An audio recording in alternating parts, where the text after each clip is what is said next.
Hello, my name is Donovan Fobbs, and I'm interviewing Angel Fobbs on her experiences of working with abused children. The first question is, what experiences do you have in dealing with abuse? Well, my name is Angel Fobbs. I've worked with, I'm an MSW, Masters of Social Work, and I was a social worker working for UMFS, which is United Methodist Family Services here in Virginia. At that position I held, we worked with high risk children who were taken from their homes due to neglect and abuse. And what we would do is we would visit the homes. It was a therapeutic foster care a system. So what we would do is train the foster parents on dealing with these high risk children, as well as we would follow them weekly, and the parents would have to meet with us on a weekly basis, and we'd see the children weekly. If needed, we would also see the children through several times a week, depending on what type of abuse they had.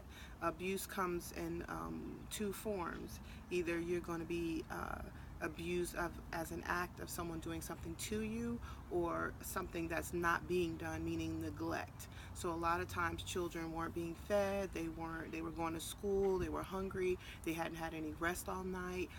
They've come with bruises, that's the act.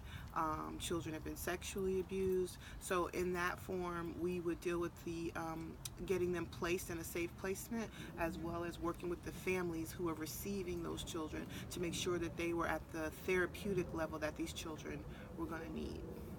Okay, thank you. The second question is, what are the most common types of abuse you have came in contact with? So the abuse that we've had was clearly was neglect. We've had several, of course, a couple of cases as well where we've had some sexual abuse. The cases that we have found is children being locked in a room when their parents went to work. They would leave them there all day with no food. We've had children who were locked in dog crates from for years. Like for when we had one young person who was locked in a crate for 2 years, and they would just feed him in a bowl from the crate. So those are the type of abuse. That's why they needed therapeutic foster homes, because dealing with these children, they have a lot of emotional abuse that they carry on through their lifetime. And when they're dealing with emotional abuse, they may act out in ways that a normal person, a child who was raised up in a house that would without abuse wouldn't act. So those are the children that go to school and they might be throwing chairs, or angry, or yelling, or crying a lot, or acting out sexual advances on other children. Those are the children that need therapeutic foster homes, because they've had such enormous type of abuse. Okay. The third question is, when entering a home, what are the signs that tell you abuse is taking place? So when I'm at my position, whenever we were entering homes, we were entering a therapeutic foster care home. So I wasn't the person that faced watching a child or seeing a child was abused at that time. We did monitor the children that we were working with to make sure that they weren't having any further abuse, because we were placing them in this therapeutic placement so that they could trust people again, and so that they could be able to feel safe, because safety and security are number one when a child has been abused. However, in the position that I am now, which is a mental health specialist, we do see children that come into our emergency room where they will advise us that they're abused, or um, they will it'll be an investigation that they'll come, and as I'm interviewing them, they'll let me know something has happened.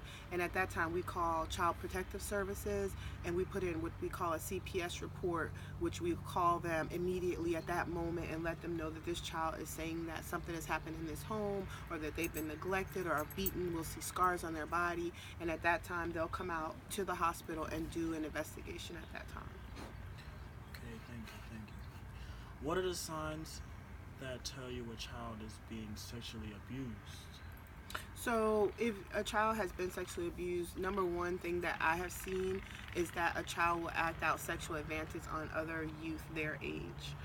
They'll also not want to be around that um, gender person. So if it was a male who abused the child, they may not want to be around men, or they may act skittish around a man, or they'll act afraid to be around him, or they'll avoid it.